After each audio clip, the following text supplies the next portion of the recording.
오늘은 보이스피싱 현금 전달책이 조사를 받을 경우에 어떤 질문을 받고 어떤 대답을 해야 되는지에 관해서 조금 상세히 말씀을 드리려고 합니다. 주제별로 좀 끊어서 설명을 드리려고 하는데요.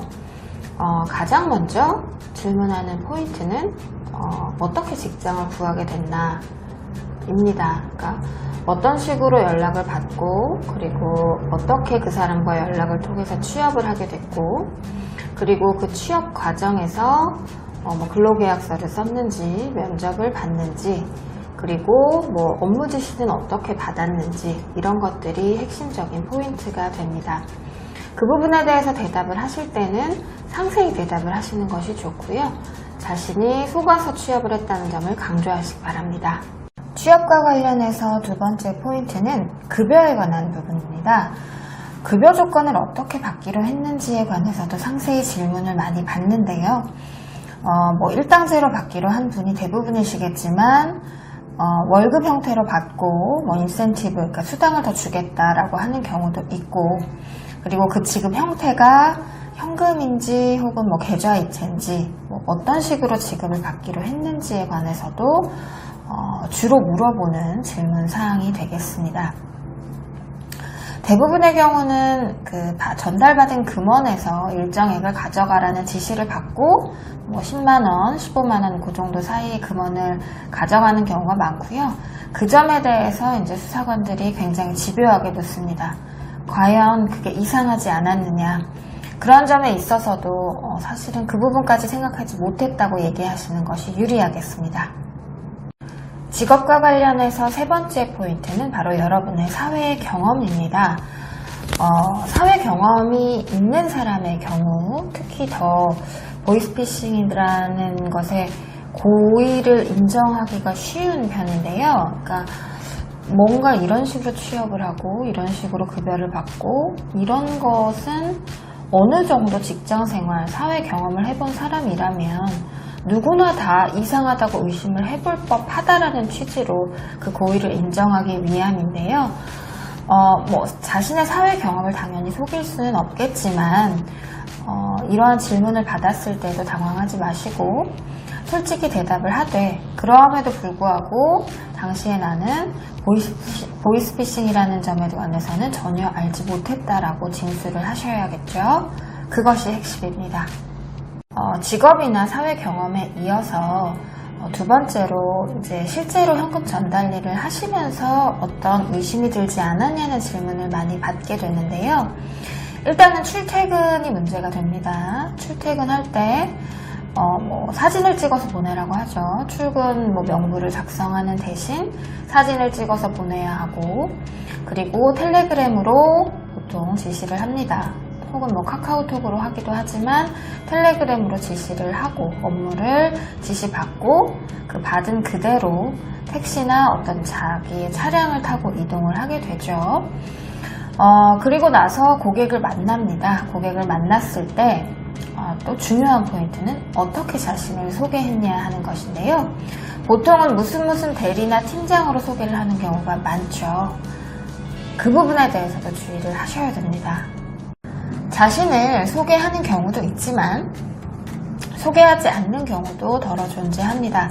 그렇기 때문에 고객을 만났을 때 어떤 식으로 설명을 했는지에 관해서 여러분들이 진실되게 일단은 설명을 하되, 보통 질문이 이겁니다.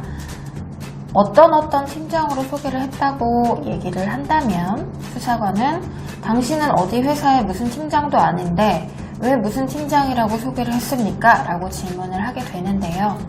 그럴 경우에는 보통의 분들이 그냥 지시받은 대로 나는 이야기를 했을 뿐이다 라고 말씀을 하시죠. 물론 당연히 그렇게 말씀을 하셔야 되는 게 맞고요. 그 부분에 대해서도 나는 그냥 회사의 어떤 업무의 일환으로 시키는 일이기 때문에 그렇게 할 수밖에 없었다는 취지로 진술을 하시면 되겠습니다.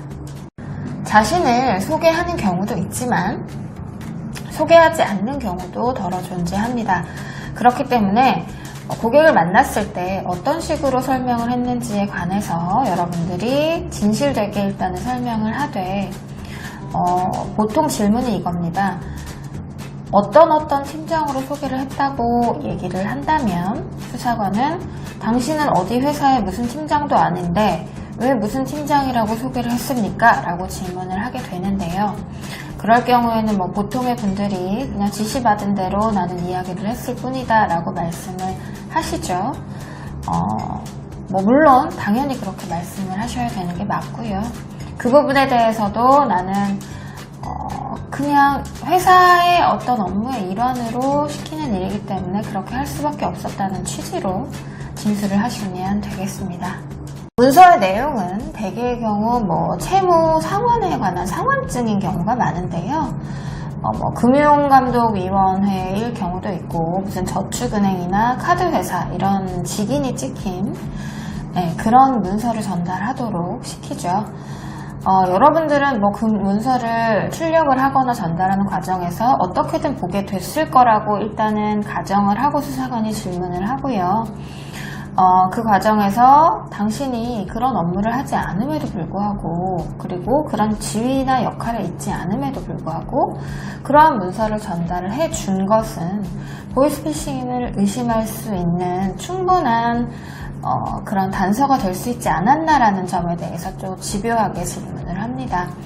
그 경우에도 역시 뭐 문서의 내용에는 관심이 없었다. 그냥 나는 지시받은 대로 행동했을 뿐이다라는 취지로 말씀을 하시는 것이 가장 유리할 것 같습니다. 현금 전달 네 번째 질문 포인트는 ATM기 또는 타인에게 이제 받은 현금을 전달하거나 입금하는 행위 자체가 이제 질문의 핵심이 될 텐데요.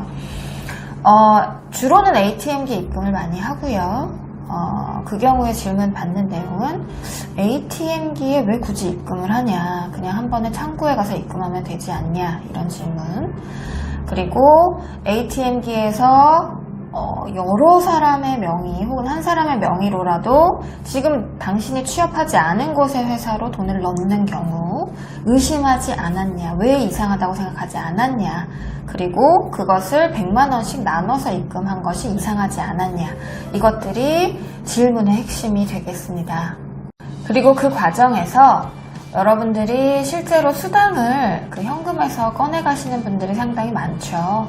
그렇다면 그렇게 현금을 당신이 수당으로 직접 받은 돈에서 빼가는 것이 일반적이라고 생각하느냐, 과연 그것이 의심할 만하지 않았느냐라는 점에 대해서 아주 집요하게 질문이 들어올 겁니다.